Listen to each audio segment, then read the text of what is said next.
living by this rule of life, this rhythm of life that invites me into practices that awakens me to a deeper sense of God's love for me is so freeing. It's such a gift and is healing. It moves me toward wholeness.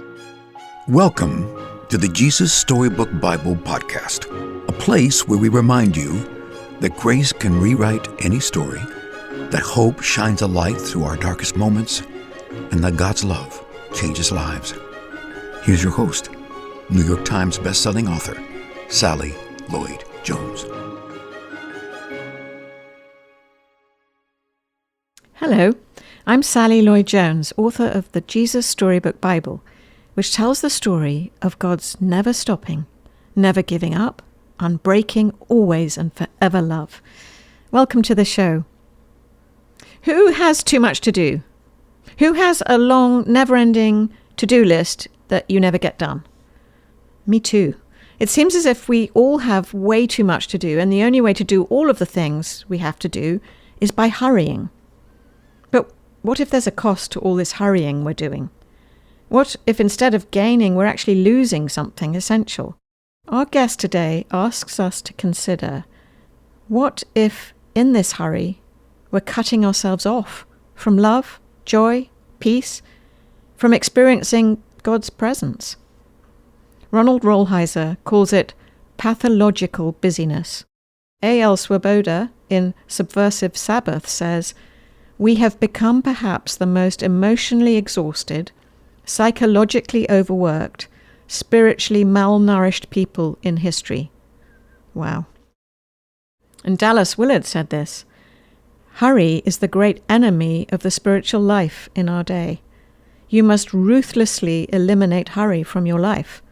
There is nothing else."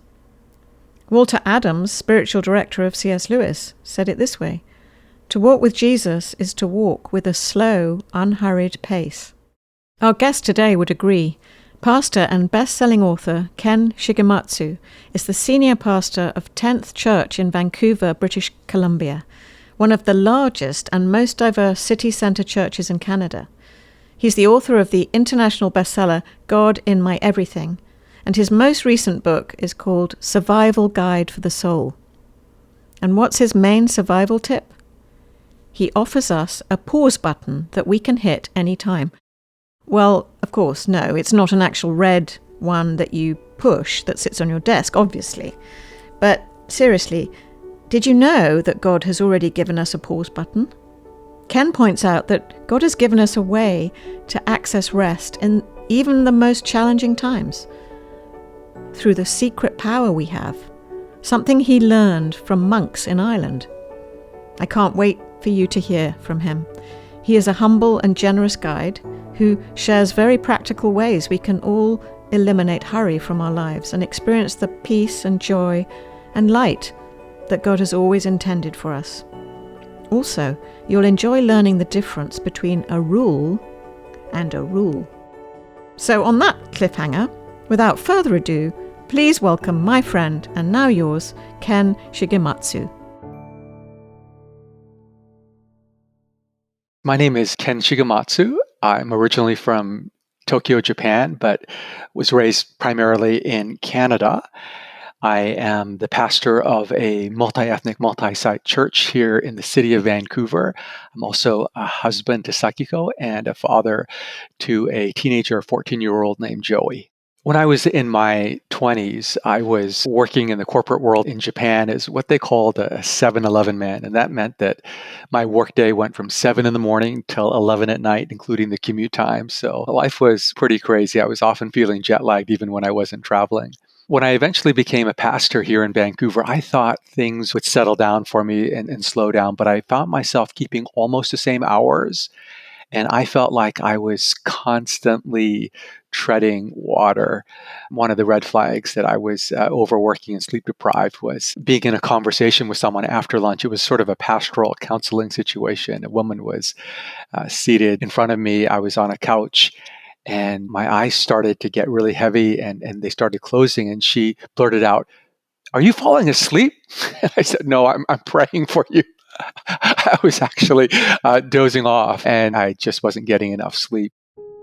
And right around this really crazy busy time, my mentor, Leighton Ford, invited me to join him on a pilgrimage to the holy places of Ireland. I'd never been to Ireland. It wasn't technically the old country for me, but I was really eager for a change of scenery and a change of pace. And so I went with Leighton and we visited some of the ancient holy places of Ireland, the monasteries. And from the monks, we learned about a way of life that they described as a rule of life that enabled them to experience God as alive and real, not just when they were bowing their knees in a chapel to pray, but as they were working out in the fields, as they were studying in a library, as they were preparing a meal in a kitchen. And I was hungry to experience God as alive and real in every part of my life. And so when I returned to Vancouver, I began to put into practice some of these simple habits I learned from the monks, what they described as a rule of life or a rhythm of life. And these practices went on to really change my life over time. I think that some people are put off by the phrase rule of life because they just don't like the word rule. They feel it sounds too restrictive or too rigid, but don't let the word itself scare you off, because the way the monks use the word rule is different from the way you and I use the word rule.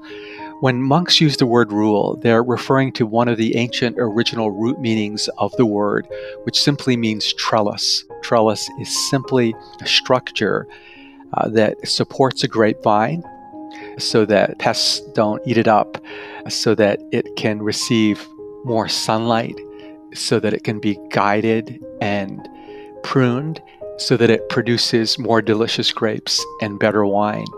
And a rule of life is simply a way of life that supports our most life-giving friendship of all, our friendship of Jesus Christ, so that we receive more of his sunlight in our life, so that our lives are guided by his wisdom, pruned and simplified, so that we bear more of the fruit of his love, joy, and peace in our lives.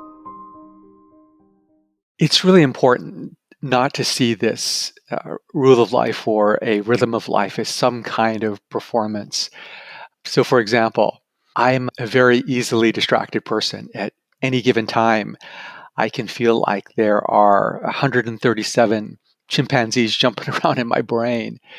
And so someone suggested that I might try meditation, just to take some time to, at the beginning of my day, to breathe deeply in through my nose and exhale slowly. I can be very easily distracted in my meditation. And Thomas Keating, who was a very wise monk, said, if you are distracted 10,000 times while you're meditating, that represents 10,000 times to be able to turn back to the Lord. And so it's really important not to see your rhythm of life, any spiritual practices that you might engage in, as a performance, but simply as a way to turn to the Lord. When I write about prayer or teach about it, some people might initially think, well, prayer is you talking for a long time to God.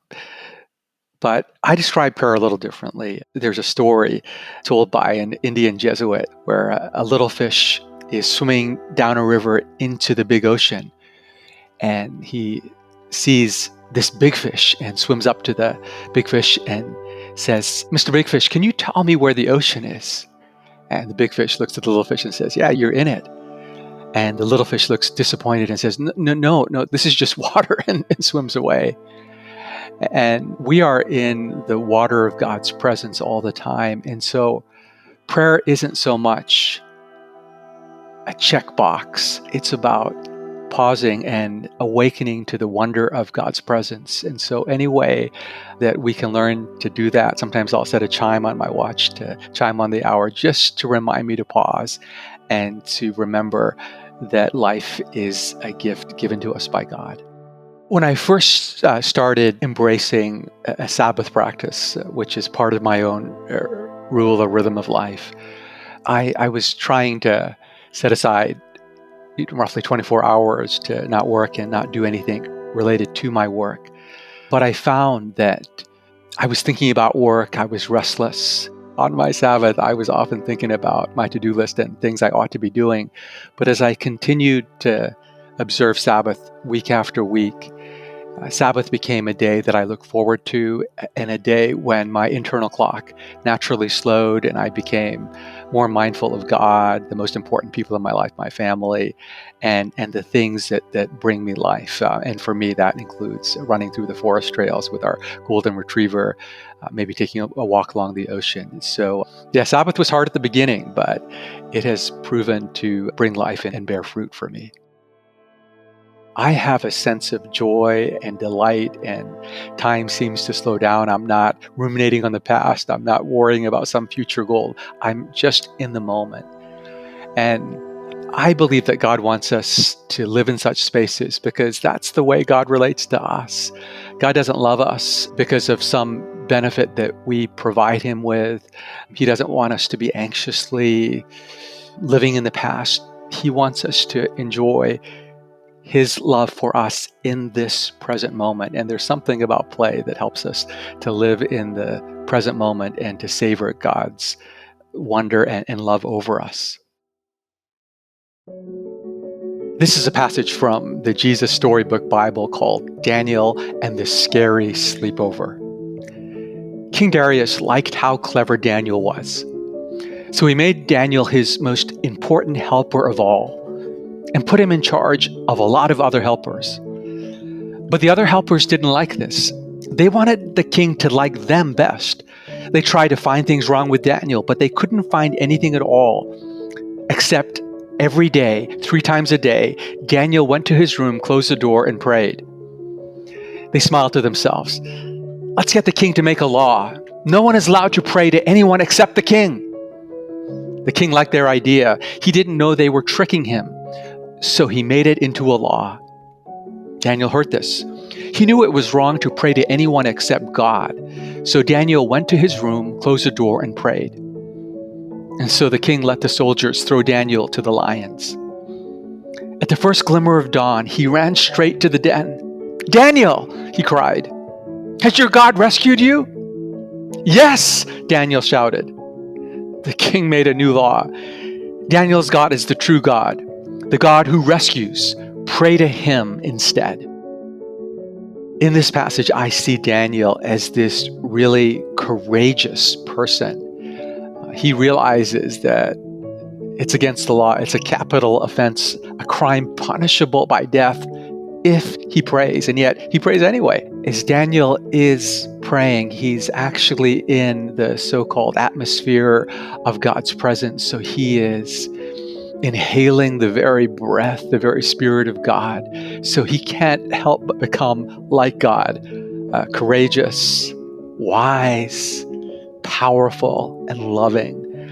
And so as we spend time in God's presence in prayer, whatever that looks like for us, we will be inhaling the very breath of God. And so we will become like God too, courageous, wise, loving, powerful.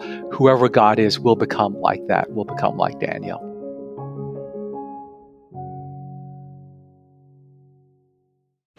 You can get the Jesus Storybook Bible wherever books are sold.